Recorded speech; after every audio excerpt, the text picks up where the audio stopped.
दोस्तों घर खरीदने के बाद एक सेकंड बिगेस्ट एस्पिरेशन लोगों की होती है एक कार खरीदने की। Well, it is okay to occasionally binge, but do you know something? अगर आप अपने कार के बजट को सही तरीके से प्लान करते हैं ना, then you can actually have a potential opportunity of earning another 5 lakh rupees in the next 5 years। जी हाँ दोस्तों, मैं धीरज हेगड़े इन्वेस्टमेंट एकेडमी की तरफ से आज आपको कुछ ऐसे टिप्स शेयर करने वाला हूँ, कुछ ऐसे थंब रूल्स देने वाला हूँ जिससे आपको ये पता चल जाएगा कि आपको बेसिकली कितने की कार खरीदनी चाहिए, आपके अफोर्डेबिलिटी के हिसाब से क्या आप कार खरीद रहे हैं या नहीं। आज आपको इस वीडियो के माध्यम से पता चल जाएगा। तो चलिए स्टार्ट करते हैं आज का वीडियो। पहला एकदम सिंपल रूल जो आपको फॉलो करना चाहिए दोस्तों, वो ये है कि आप अपने इनकम के मात्र 50% तक के ही कार के बजट को रखें। मतलब अगर आपकी आमदनी 10 लाख रुपए है तो फिर आपको अपने कार के बजट को कैप करना चाहिए टू 5 लाख रुपीज़। मतलब 5 lakh on a higher side, but it should be within 5 lakhs। Rule number 2 is to follow the thumb rule of 20, 4 and 10। दोस्तों जो आप व्हाइट बोर्ड में देख रहे हो, ये मैंने एक एग्जाम्पल इस तरीके से कंसिडर किया कि मान के चलते अगर एक व्यक्ति है जिनकी सालाना टेक होम इनकम है 12 लाख रुपीज़ की, और अगर वो बिना कुछ प्लान किए 7 लाख की कार ले लेते हैं, बिकॉज ऑन एन एवरेज अगर ये कैटेगरी के इनकम वालों की हम बात करें ना, तो वो 7 लाख तक की बजट रखते ही है। तो 7 लाख की अगर वो कार लेते हैं, in comparison if let's say अगर वो ये 24-10 की रूल अप्लाई करते तो उन्हें बेसिकली कितने की कार खरीदनी चाहिए। तो पहले तो मैं आपको बताना चाहूँगा 24-10 है क्या। 20 is 20% down payment, 4 is the tenure of your loan and 10 is maximum budget that you need to follow, the monthly budget. तो मान के चलते हैं अभी जैसे कि जो हमारा एग्जाम्पल है 12 लाख रुपीज़ पर एनम का हम इनकम है, तो उसमें 10% अगर हम कैप करें ओवरऑल कार के पीछे जो एक्सपेंस हम करने वाले हैं उसके पीछे 10% का अगर कैप फॉलो करें तो दैट इज़ 1,20,000 रुपीज़, राइट। सो अगर मैं अभी इसको ब्रेकअप में डालूँ तो मान के चलते मैंने 4 साल के लिए लोन के लिए अप्लाई किया, 11% की इंटरेस्ट रेट है।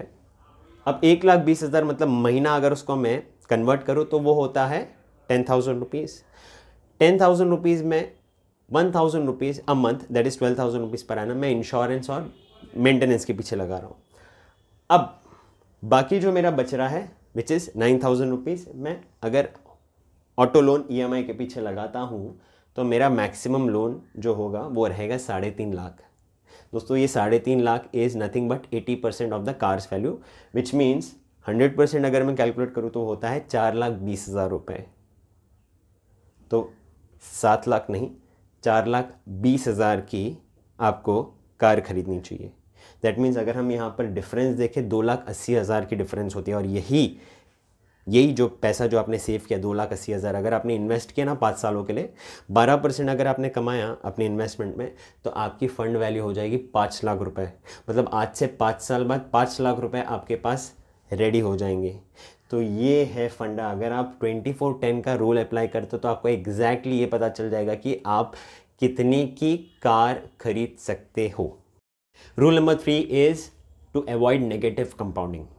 दोस्तों देखिए, जैसे ही गाड़ी शोरूम से बाहर निकलती है ना, उसकी वैल्यू इमीडिएटली 20% से गिर जाती है, और जब आप 5 साल तक किसी कार को ओन करके रखते हैं तो उसकी वैल्यू 45% उससे ज़्यादा गिर जाती है, डिप्रिशिएट हो जाती है। मतलब अगर 5 लाख की आपके कार की वैल्यू थी ना परचेस करने के टाइम पे, तो वो गिरकर 2,75,000 हो जाती है आफ्टर 5 years। तो यहाँ पे दोस्तों देखिए, एक चीज़ समझनी है आपको कि आप एक डिप्रिशिएटिंग एसेट खरीद रहे हैं। अब 5 साल में हमने यहाँ पर देखा कि कैसे 24-10 के रूल को अप्लाई करके हम करीब करीब कुछ 5 लाख रुपए तक बचा पाएंगे over a period of 5 years।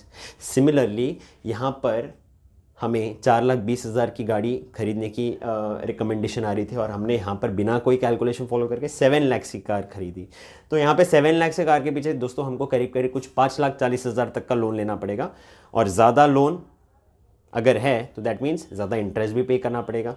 तो जो इंटरेस्ट डिफरेंस यहाँ पर ये दोनों भी सिनेरियोज़ में जो हमें सेव करने को मिल रहा है ना, वो कुछ है 51,000, और यही 51,000 में 5 साल के लिए अगेन इन्वेस्ट करूँ तो मेरा और एक 90,000 तक वैल्यू ग्रो होकर मुझे मिलता है। मतलब 5 लाख रुपए इस कैलकुलेशन को फॉलो करने से और कम लोन लेने से मेरा और एक 90,000 रुपए तक का प्रॉफिट हो जाता है। मतलब करीब करीब कुछ 6 लाख रुपए तक मेरी एसेट में ग्रोथ हो जाती है इन द नेक्स्ट 5 ईयर्स।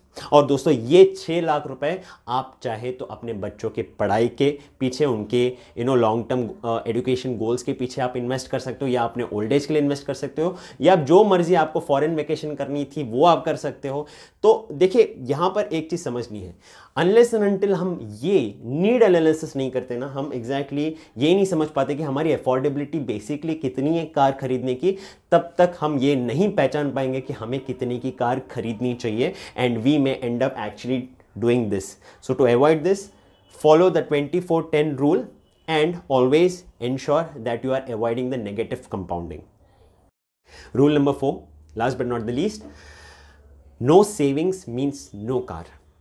दोस्तों अगर आज आप अपने इनकम का 20% तक सेव करके इन्वेस्ट नहीं कर पा रहे हैं ना, then you should avoid your car purchase goal.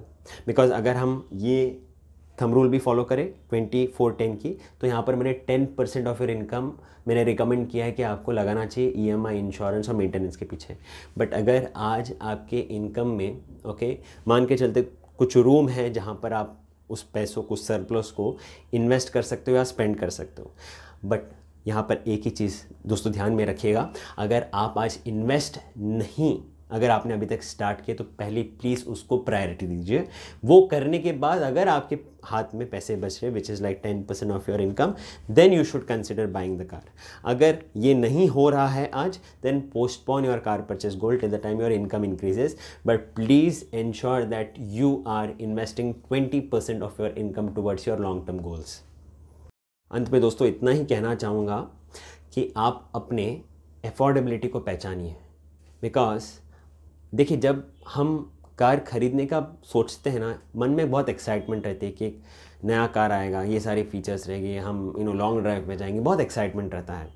But हम बेसिकली ये डिसीजन जब भी लेते हैं, एक एक्सपेंसिव कार लेते हैं, तो फिर हम अल्टीमेटली हमारे लॉन्ग टर्म की जो फाइनेंशियल गोल्स है ना, उस पर डायरेक्टली अटैक कर रहे हैं। तो अगर आप चाहते हो कि आप अपने फाइनेंशियल गोल्स को भी फुलफ़िल करो और आप एक कार भी ओन करो, तो यहाँ पे देखिए मैं कार ओन करने के अगेंस्ट नहीं हूँ, बिल्कुल नहीं। मैं खुद कार एक ओन करता हूँ और मैंने खुद ने ये कैलकुलेशन फॉलो करके आज मैं अपनी सेविंग्स, इन्वेस्टमेंट्स भी हैंडल कर पा रहा हूँ और मैं अपने कार की EMI भी पे कर पा रहा हूँ। तो ये आप भी कर पाएंगे अगर आप इस तरीके से अगर आप अपने कार परचेज के प्लानिंग को अप्लाई करते हैं तो। सो बहुत बहुत धन्यवाद दोस्तों, आपने अपना कीमती समय दिया ये वीडियो देखने के लिए। अगर पसंद आया तो प्लीज़ इसको ज़्यादा से ज़्यादा लोगों तक सर्कुलेट कीजिए। लेट एवरीवन नो कि there is a formula that we need to follow before buying a car.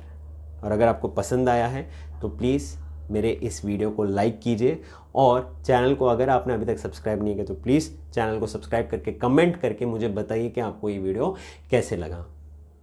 आज के लिए इतना ही दोस्तों, बहुत बहुत धन्यवाद। This is Dheeraj signing out from Hegde investment academy. जय हिंद।